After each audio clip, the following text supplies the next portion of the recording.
Hello there, everyone. My name is Sam. So you're probably wondering, what the hell is Salmon Company? What exactly is this channel about? Well, to be honest, a little bit of everything. Literally. Anything that piques my interest, from the mundane to the majestic. It all interests me, including video editing, which is why this "What the did I just watch" channel even exists. Salmon Company! Well, to be honest with you, things have changed a lot since I last dabbled my toes in the waters of video editing. I mean, take a look at this. This camera was actually a pretty damn good camera when I bought it. So you can see here that the footage I shot, say 10, 15 years ago, how far we've come since then. Damn, that is such a good shot too. But the biggest change I've noticed, and sorry if I'm a little out of touch, but apparently they've added AI, and that allows me to do things like this.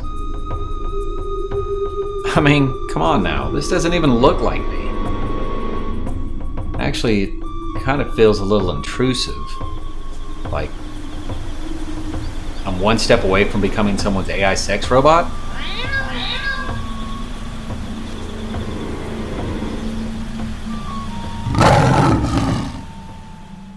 Truthfully, I feel a little used. But used really isn't a strong enough word. It's more like early onset, pre-use trauma. Yeah, in all seriousness though, I mean, this doesn't even look like me. I mean, I guess I should be happy for the guy. I mean, look at that third leg. Dude is blessed.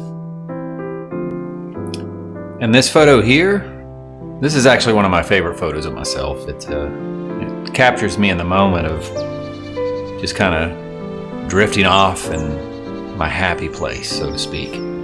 Let's see what AI does with it. Yeah, I can't even show you this. That's an altogether different happy place. I think I'll stick with the traditional black and white. It's a much more classic look. Oh, wow. Well, this one here is actually pretty close, huh? That's not bad. Yeah, I don't know. I don't know. Call me old-fashioned, but I just don't think it's for me. However,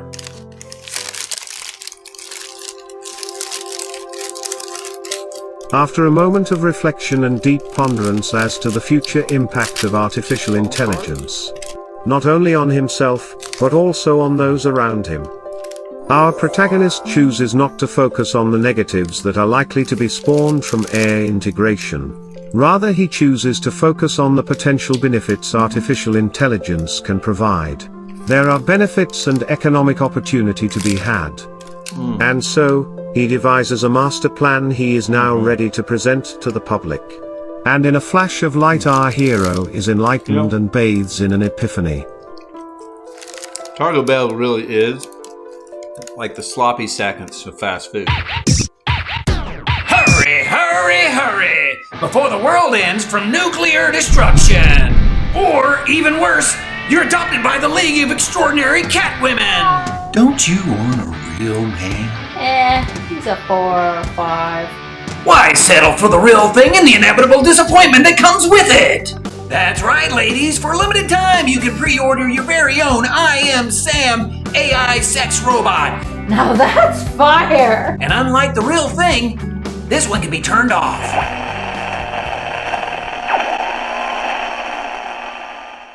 Oh, sorry. I got a little distracted there. Yeah, I tend to do that. What were we talking about? Oh yeah, that's right.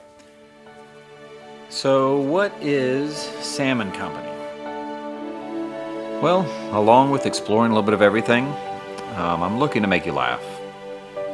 I'm hoping to broaden your minds, and I'm also looking for personal growth. Not just for me, but for you, my audience.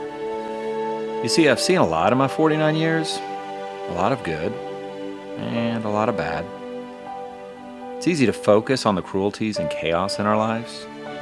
In reality, these are kind of just distractions. Distractions from discovering who we truly are. We are each unique and have so much to offer, but we often stray from the path, distracted either by societal pressures, perceived lack of time, or just lingering bitterness from whatever hell life has rained down on us. Me? I still 100% believe in the human spirit and our ability to lift each other up.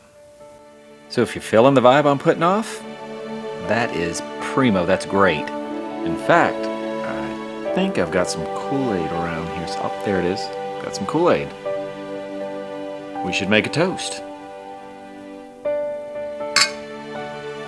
However, I'd actually rather you be a skeptic. I'd actually rather you think I'm full of shit. Stick around long enough, and I might be able to convince you otherwise. Bringing things full circle, they say you are the company that you keep, which is how I kind of came about naming this channel.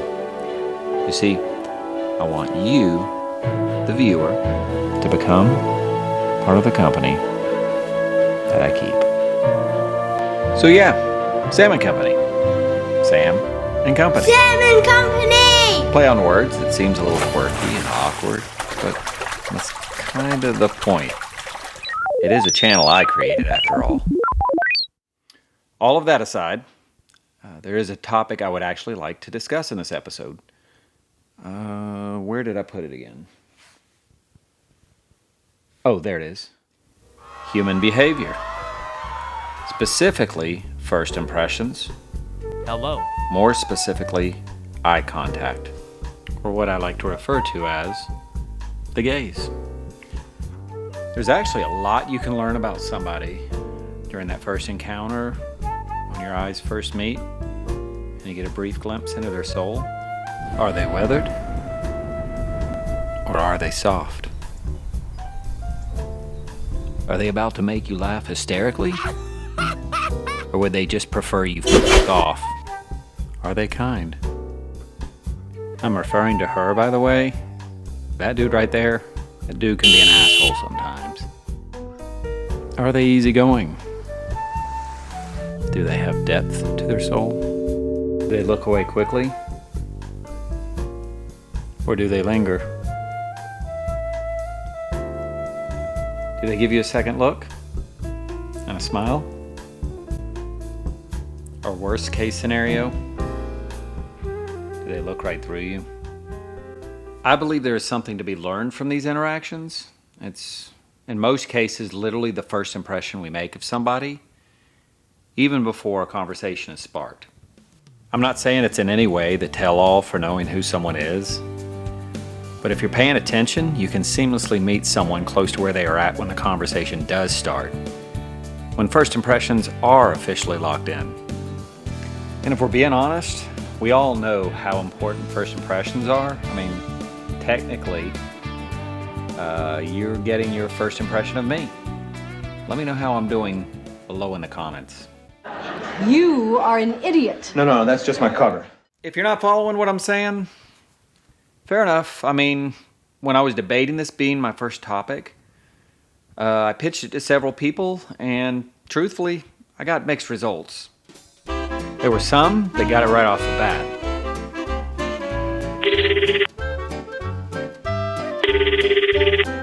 What's up? Hey man, working on my first episode. It is going to be about first impressions and eye contact, specifically the gaze. You know what I'm talking about, right? Yo, Skibbity, for sure. Didn't all of you find it extremely interesting and highly educational? Anybody? Others, not so much.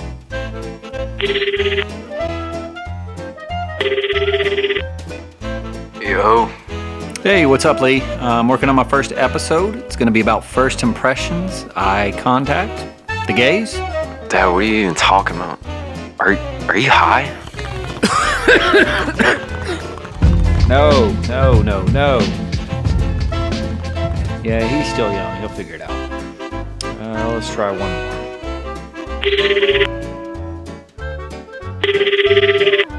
Hello? Hey, gorgeous. Just laying down episode 1 now. First topic is going to be the gaze. Sam, I actually think they prefer to be called homosexuals.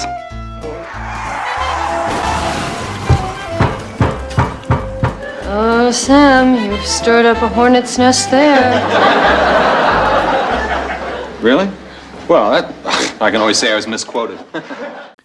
So as you've probably already figured out, this is pre-recorded, in a way, scripted and staged. But this is an actual answer I got back when I was looking for feedback on my first topic. Truth be told, I hadn't even thought about the word conundrum I had created when I decided I wanted to talk about eye contact or the gaze. You see, I'm kind of old school. I do believe everything does happen for a reason, so I'm just gonna roll with it. So, without further ado, let's talk about the gaze. Obviously, this is gonna be a very touchy subject. Is it possible my first episode gets canceled before it's even had a chance? If I know. You see, my philosophy around humor is that if you can't have a sense of humor about yourself, you don't deserve to have a sense of humor about others. Believe me, I'm the butt of most of my jokes. That said, when nothing offends you, it's hard to know what's going to offend others. I want to believe there'll be no offense taken in this case. Why? Because I have a unique perspective on most things, and homosexuality is no exception. You see, I find myself in the middle when it comes to most social topics. Not because I'm afraid of choosing sides. Rather, because I just reject the entire concept of having to choose a side. Let's let that marinate for a bit.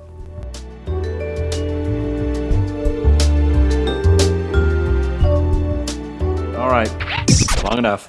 To understand how I arrived at this state of being, we've got to jump back in time to the days of my youth. And away we go. Not sure what we're gonna find here. Slowing down. Oh my gosh, I remember that period of my life. I'm gonna pretend like that never even happened. Let's keep going. Getting closer. Oh, look at that dapper dandy. That's a fine-looking young man, if I do say so myself. But let's keep going. Almost there now. Wait, why is my voice changing?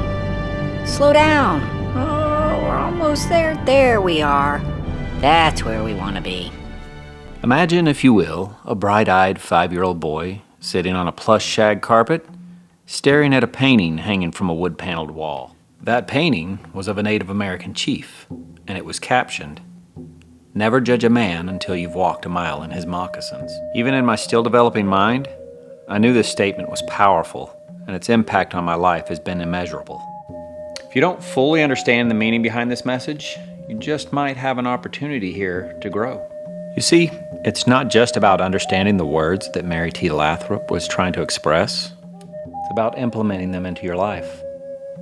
Literally, the practice of putting yourself in someone else's shoes. I started practicing this at a very early age in life, and it's changed all of my interactions ever since. I did warn you I get distracted. Back to the gaze, though. I'm good with the homosexual community. I've done my best to apply this Native American theology to pretty much every interaction I've had with most everybody I've met throughout my life. Now, admittedly, growing up, I was a little uncomfortable with homosexuality. Let's just say we fear what we don't understand. This is where walking in other people's moccasins comes into play. I've been hit on by gay guys multiple times in my life. The first couple of times, this did kind of bother me. The very first time it happened, the guy was actually quite graphic, and that didn't help. But eventually, I took a step back, took a deep breath, and tried to put myself in the shoes of a gay guy. By doing so, it allowed me to come to the following conclusion. Sam, you are drawn to women. They are magnificent, beautiful, each with their own allure, like a great mystery that you can't help but be drawn to. There are so many reasons I'm attracted to women, but I think you get the point. What I'm trying to say is... What are you trying to say? I know how women make me feel. If the guy in front of me is telling me that he sees one of the aforementioned attractive traits in me, well, damn! I should be flattered, not offended. While I graciously decline the offer, I do make sure they know I was flattered. You see, we now have understanding. We now have growth. Treat others as you want to be treated. No exceptions. My story doesn't end here, though. No, I'm Sam, and I do Sam things. I'm a meddler, and I like to share insights learned in life with others, especially with those that display homophobic tendencies. How does one do that, you ask? They probably don't, but we know you're going to tell them anyhow. You have to be able to meet people where they're uncomfortable in order for change to occur. My experience in life has taught me you can't lead anyone somewhere they are already uncomfortable. Meeting people where they're uncomfortable? Well, that's my speciality. And in the scenario I'm about to lay out, I do just that in my own goofy Sam way. For some reason, people find themselves comfortable around me, even complete strangers. Why? Because I'm authentic. Don't get it twisted, I haven't always been. This has been a lifelong learning process for me. One thing I've learned about being authentic is that it makes those around you comfortable with who they are, opening opportunities for them to be authentic themselves. This is also where growth occurs, but I'm getting sidetracked again. It is within this comfort zone that I address that which makes people uncomfortable. Ironic, isn't it? And isn't it ironic? Once I know someone's uncomfortable with homosexuality, and they become comfortable around me, I begin a little roleplay scenario. It begins with a lingering hand on the shoulder, a wink or a kiss blown, eventually progressing to these types of antics. A few months back, some coworkers and I made a trip down to Jacksonville, Florida for work. We rented an Airbnb and had a blast while working. I mean, if you gotta work, you might as well have fun. Am I right or am I right? When I got back from the trip and was unpacking, I noticed one of my coworkers had somehow mixed in one of his shirts with mine while we were doing laundry. Well.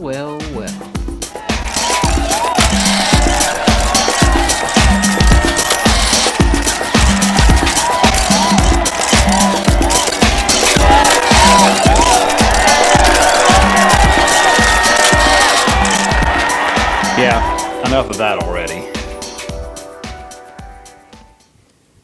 Not gonna mention any names, but Jim, you know who your zaddy is. It's these type of antics that bring humor and lightheartedness to a topic that makes some folks uncomfortable. So much so that they don't even realize their discomfort with homosexuality has faded. You think this approach is crazy? Oh, absolutely. I didn't ask. Yeah, you kinda did. Fair enough. Knock it all you want, but I've seen this approach literally soften dozens of hearts. Before we step off this topic, I'd like to take a moment to speak from the middle. To those that lean conservative, I know you're well-intentioned, but the LGBTQ crowd is well aware of what's written in the good book. There's really no need for the hellfire and brimstone approach. It didn't work on me when I was a kid. No stones cast, if you know what I mean. And to those that lean liberal, I've crossed paths with a ton of people in my lifetime. Very few people are truly homophobic, and I'm sure they exist, but I've never come across anybody that would get violent about it. Step back, take a deep breath, and learn to walk in another's moccasins. People can be amazing. Maybe stop limiting your options by assuming that just because someone's conservative, that makes them a turd. Oh, you're definitely getting canceled now. You've somehow found a way to offend both sides of the aisle. Not at all my intention. All are welcome here. I'd much rather bridge the divide. All right.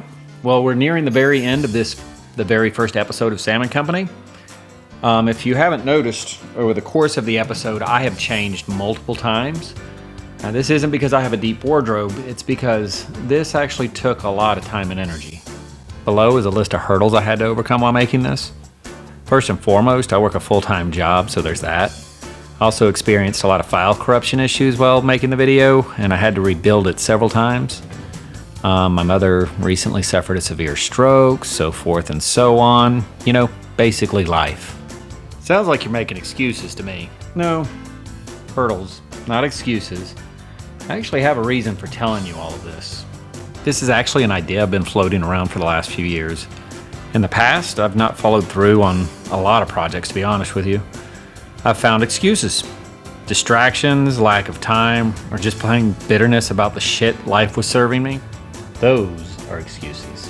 While discussing this episode with my close friend Nick, I spoke to him about all the obstacles that were getting thrown at me, and he made a good point. It had to be this way. And he's right. It did have to be this way. This time, despite having plenty of reasons to make excuses, I powered through. You can too. We all have passions, ideas, and dreams we put on the back burner. We all make excuses for why we can't do them. Psst. I'm issuing you a challenge. Why am I whispering? Like, I'm literally issuing you the challenge because you're probably the only one still watching this. Search yourself and find something that you've always wanted to do, but you've either been putting off or you're just making excuses why not to do it. And just do it. No matter how long it takes. Start small if you have to, but start taking steps. And before you know it, you'll arrive at your destination. No need to thank me later. Just do it. That in and of itself will be thanks enough. Anyhow, that does it. But before I close out this episode, I just want to give a special thanks to everybody that let me use their photos in this episode, especially my dear friend Ty. I know you passed a couple of years ago, but I also know you're here. We had talked about doing something like this, and I hate that we couldn't do it together, but in a way we kind of are, because you inspired me to do this. I'm hoping to inspire others as well. Basically, I'm just passing on the baton that you handed to me. As for the rest of you whose photos I used, know that these and other observations about you are stored in a file cabinet in my brain with all the other observations I've ever made of you throughout our shared lives. Until next time. So if you were even mildly entertained by this episode, I invite you to tolerate and prescribe. But remember, if you're not watching this, you're definitely doing something else.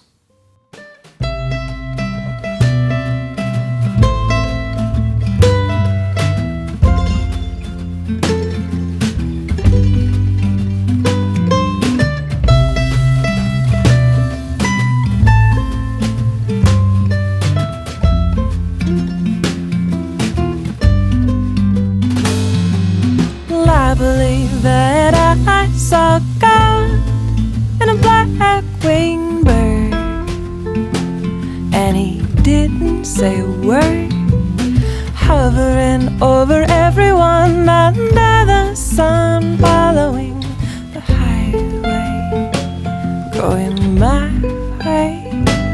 Oh, I believe, I can make myself happy if I want to.